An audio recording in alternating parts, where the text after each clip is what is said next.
Today, we're making brownies, lots of brownies, because let's be honest, you want to share these, but you also want to eat some. If you're planning to give a pan of brownies as a gift, no problem. Bake this in two 8-inch square or 9-inch round pans, and the recipient doesn't need to know you kept half for yourself. And this recipe is quick.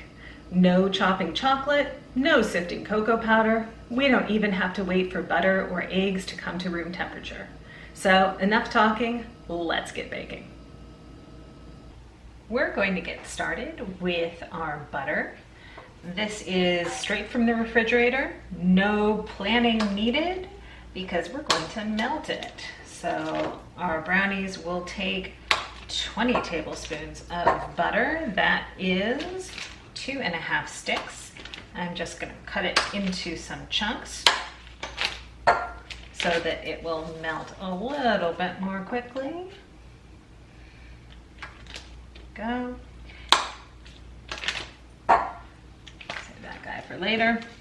And to the butter, we will add our cocoa powder. You can use any kind of cocoa powder you like.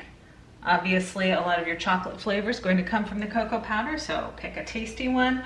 But it doesn't matter if it is Dutch processed or natural, because there's no leavener here for it to interact with, and that's where you see a difference in recipes. So I'm using my go-to, which is Hershey's Special Dark. We are going to put 1 3/4 cups in here, and that works out to 130 grams of cocoa powder. A little bit more. And there we go. You can, of course, melt this over a double boiler, but I like the ease of the microwave. Just make sure you go low and slow with that so that it doesn't scald your cocoa powder. And we're just going to melt this until the butter is completely liquid. We pause a few times, give it a stir. We'll be back with some melted butter and cocoa. Our butter and cocoa are melted together. Give it a quick stir just to make sure there's no clumps of butter stuck in there. That spoon. I'm going to set it back on the scale and add our sugar. This is going to take 2.5 cups of sugar. That works out to a whopping 500 grams, but this stuff tastes good, friends. A little bit more. And there we go, enough. We are also going to add 1/2 teaspoon of salt. If you like to up the salt contrast, you can sprinkle some flaky salt or even just kosher salt on top. We will be stirring this together. The scale out of the way. We'll be stirring this together with a good old-fashioned wooden spoon. No mixer needed. All right, stir together so there are no unincorporated bits of sugar showing. Next, we will add a teaspoon of vanilla extract. And the first of 4 eggs. These will be cold from the refrigerator. No advanced planning or forethought needed as long as you've got the ingredients. And don't worry about that egg scrambling because the sugar has tempered the temperature of our chocolate butter mixture. All right, so we're going to stir this egg in. And we will do the same for the remaining 3 eggs that we have here. We're going to stir after each egg just until we don't see any more of the yolk in there.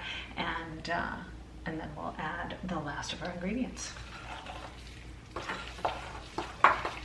All right, the last of our 4 eggs has been incorporated into the batter. We're going to hop back on our scale and add flour, which is our final ingredient. We'll be adding a cup of flour which works out to 120 grams or so. That'll do. And we will stir the flour in until we see no more little streaks of white. And then after that, we're going to keep stirring for 40 strokes, little arm workout for you, or even a little bit more. There is no leavener in here. These are fairly dense, but the stirring will give them just a little bit of lift by incorporating some air. So I'm going to keep stirring. My flour is almost all the way incorporated, and I'm going to keep going, and we'll show you what those look like when we're done. And here we have it. 40 or maybe 50 strokes later. I'd like to do a few extra just in case. We have some nice, thick, shiny brownie batter, and it is ready to go into a 9x13 pan. If you're using a glass pan, you can set that on a cookie sheet so that it bakes more evenly and maybe a bit more quickly. I have put a length of parchment paper into this pan so that we can lift the brownies out pretty easily. I do just grease the corners of the pan a little bit to make sure that we don't lose any brownie goodness along the way. So we will scrape this into the pan.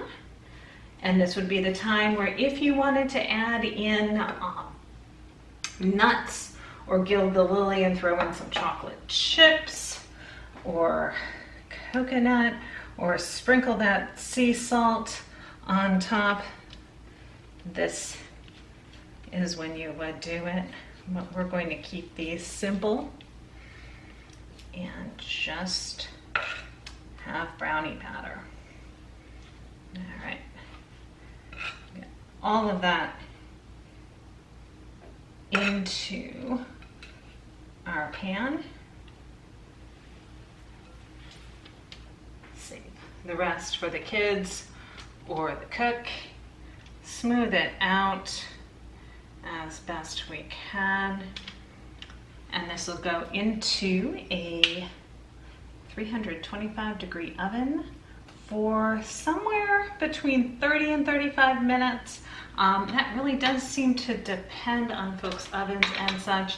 We don't need a toothpick to come out completely clean, but almost clean. All right, so we'll see these when they're out of the oven. The hardest part is done. Our brownies are cool enough, and it is time to cut into them and take a taste. We'll just start in this corner back here.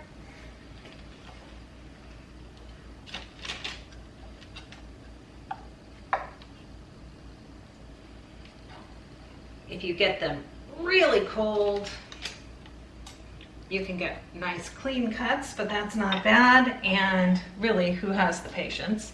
And here we have it. One lovely brownie. Give that a try.